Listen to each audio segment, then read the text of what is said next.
Hello, friends. I'm Spire meteorologist James Van Fleet. Hope you enjoyed your time off. For those of you who got some for over the last couple of weeks in the holidays, as we dive into 2025, of course, our attention will be today for those of you who are in the energy sector, whether it's trading or an energy company. We have clients in both industries, as well as just a heads up for those of you who enjoy watching the videos for another major winter storm. I'm not talking about the one that's currently ongoing. I know you've been hearing about it. So, as we'll start with that one exiting tomorrow and Tuesday, you can see all the advisories that are up for the big snows that have been falling from Kansas City to Washington, D.C.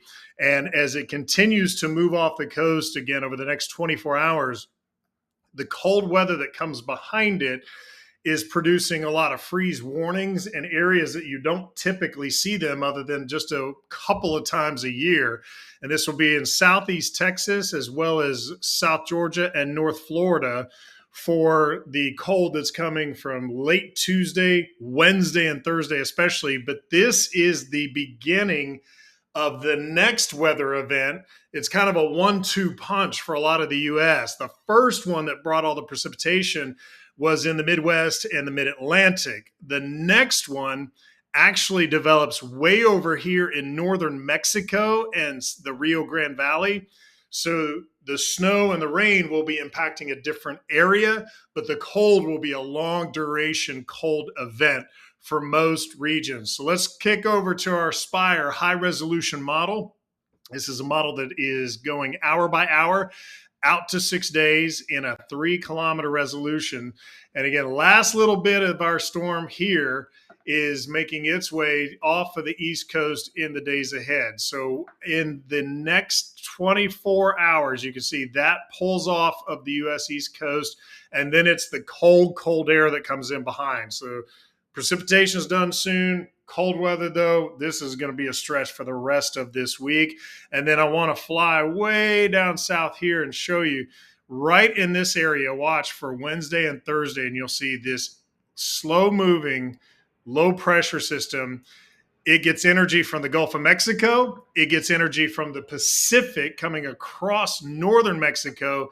And both of these pieces of energy come together to form a significant winter storm for portions of Oklahoma, Arkansas, southern Missouri, and then continuing on into the mid-Atlantic again. So taking a look, this is all rain and storms right here. And then I've highlighted this shading of blue is snowfall. So you can see the freeze line essentially where you would get ice or snow versus very, very cold rain. But what a mess coming as we get into Thursday, starting Texas, Oklahoma, and then Friday, Saturday, Sunday. This is in the Ozarks. This is in areas of Tennessee. Memphis looking at some snowfall. Nashville also looking at a mixture of rain and ice pellets that will try to change over to snow by the time we get to the evening of Friday.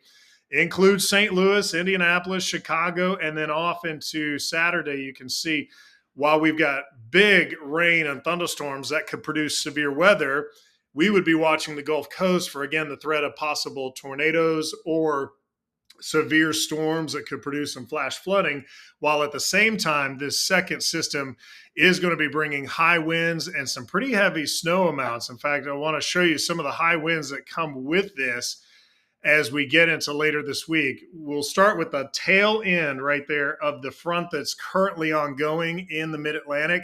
And as that leaves us tonight and tomorrow, winds are looking to gust around 55, 60 miles an hour. As that goes away, here comes our next two pieces of energy. And where you can actually see Thursday and Friday, there's the low right here. Very unusual to get the low coming out of this part of the world this time of year.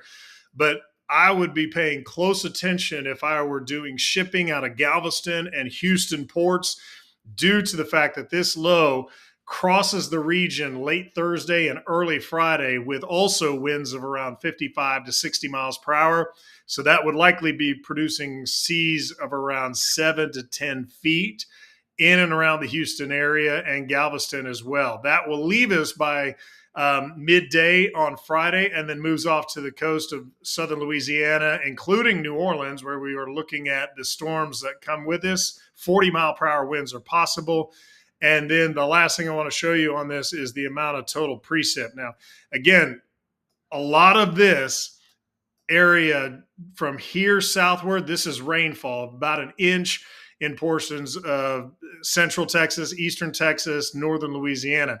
But once you get up into this region here, the Ozarks and central Arkansas, that where you're looking at about 6/10 of an inch of rain could end up being around 6 inches of snowfall where that changes over. So we're looking at some pretty impressive snowfall amounts, decent wind gust, and the threat of severe weather for a second round this week, impacting, again, a lot of basically the middle of the country to the East Coast. So energy traders, energy companies, supply chain, businesses moving airports, interstates, and ports on the Gulf Coast.